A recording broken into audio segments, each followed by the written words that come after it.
মেহেরপুরে খাল দখল দূষণ ও দীর্ঘদিন খনন না হওয়ায় কোটি কোটি টাকা ব্যয়ে নির্মিত স্লুইস গেটগুলো এখন প্রায় অকেজু।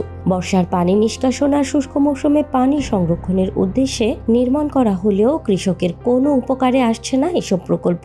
উল্টো রক্ষণাবেক্ষণের অভাবে নষ্ট হচ্ছে যন্ত্রপাতি। 2017 সালে PMSW প্রকল্পের আওতায় প্রায় 2 কোটি টাকা ব্যয়ে গাংনী 16 টাকা রায়পুর ও হারিয়াদহ ইউনিয়নের উপর দিয়ে বয়ে যাওয়া মন্দাইল ও নাগদার খালের উপর নির্মাণ করা হয় 3টি স্লুইস গেট। খাল খনন ও অফিস নির্মাণে আরও 40 লাখ টাকা ব্যয় করা হয়।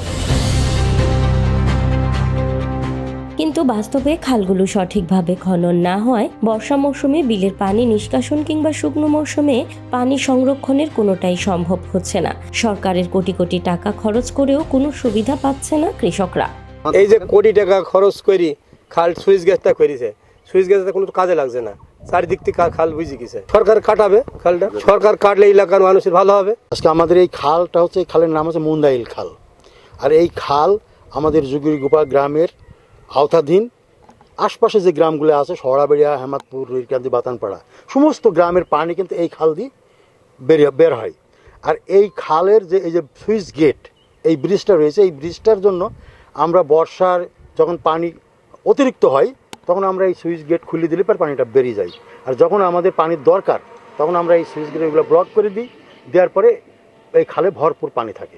এখন হচ্ছে যে এই খালে পলি পড়ে গেছে, ভরাট হয়ে গেছে। খালটা পুনঃ খনন করার দরকার। এই খালটা খনন করলে আবার আগের চেহারায় খালটা ফিরে আসবে। মেহেরপুর জেলার গাংনী উপজেলার যে সুইচ গেটগুলো বসানো হয়েছে, সেই সুইচ গেটগুলা অপরিচিত হয়ে পড়ে আছে, কোনো কাজেই লাগছে না। এই এলাকার চাষিরা এবং সাধারণ জনগণ কোনো সুবিধা পাচ্ছে না, যেহেতু এই সুইচ গেটগুলো আবার নতুন করে খাল খনন করতে হবে। সরকার কোটি কোটি টাকা খরচ করে এই সুইচ গেটগুলো করেছে।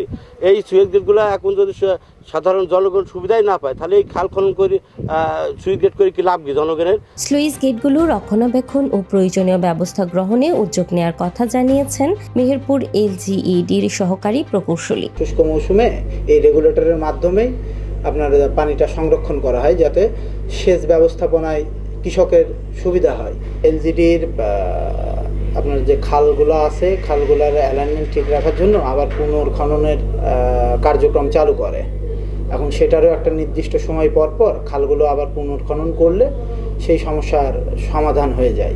ভরাট হওয়া খালগুলো পুনঃখননের ব্যবস্থা নেওয়ার কথা জানিয়েছেন পানি উন্নয়ন বোর্ডের এই কর্মকর্তা। মেহেরপুর জেলায় মোট 54টি নিষ্কাশন খাল রয়েছে, যার মোট দৈর্ঘ্য 106 কিলোমিটার। পানি উন্নয়ন বোর্ড হচ্ছে যে খালগুলো ভরাট হয়ে গেছে সেগুলো খননের প্রয়োজনীয় পদক্ষেপ নেওয়া হবে। স্থানীয় সরকার প্রকৌশল বিভাগের তথ্য মতে মেহেরপুর জেলায় বর্তমানে 22টি স্লুইস গেট রয়েছে। আর পানি উন্নয়ন বোর্ডের তথ্য মতে এই জেলায় ছোট বড় 54টি খাল ও 4টি নদী রয়েছে। ইতিমধ্যেই ভৈরব, কাজলা ও চেউটিয়া নদীর খনন কাজ করা হয়েছে বলেও জানিয়েছে সংস্থাটি।